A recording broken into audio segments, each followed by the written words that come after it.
40 பேருன்றது சும்மா கிடையாதுங்க. ஏன்னா 40 பேர் ஒரு கட்சியிலேருந்து ஒரு ஹீரோவ பார்க்க, ஒரு ஆக்டர பார்க்க, அங்க போய் பார்த்து அவங்க உயிர விட்டுருக்காங்க அப்படின்னா, அது சும்மா சாதாரண விஷயம் கிடையாது. இது எப்படி ஆச்சு அப்படின்னா, இன்னும் கவர்மெண்ட் பார்த்தீங்கன்னா விசாரணையில தான் இருக்கு. விசாரணை முடிஞ்சா தான் நான் பார்த்தீங்கன்னா என்ன நடந்தது அப்படின்னு சொல்ல முடியும். ஆனா இப்போதைக்கு பார்த்தீங்கன்னா, எல்லாருக்கும் தெரியிற ஒரே விஷயம், கூட்ட நெரிச்சலால எல்லாம் இறந்துட்டாங்க. எப்படி இறந்தாங்கன்னா, ஒவ்வொரு யூடியூப் சேனல், ரீல்ஸ் எக்கச்சக்கமா நியூஸ் சேனல்ஸ்லாம் பார்த்தீங்கன்னா, ஏதேதோ ரூமர்ஸ்லாம் கிளப்புறாங்க. ஏடிஎம்கே, டிஎம்கே தான் மேக்ஸிமம் அட்டாக் பண்ணுறாங்க. ஏடிஎம்கேவை பார்த்தீங்கன்னா, நீங்கள் தான் பாதுகாப்பு கொடுத்துருக்கணும் அப்படின்னு ஒரு சைடு சொல்கிறாங்க.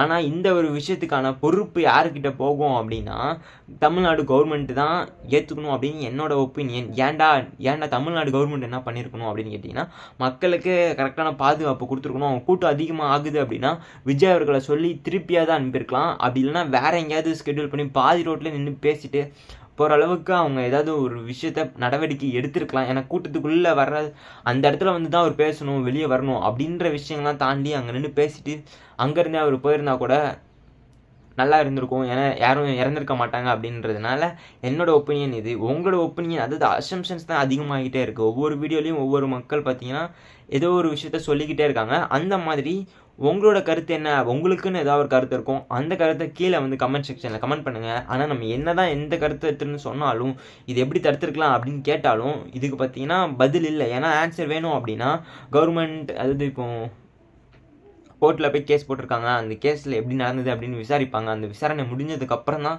தெரியும். அந்த மாதிரி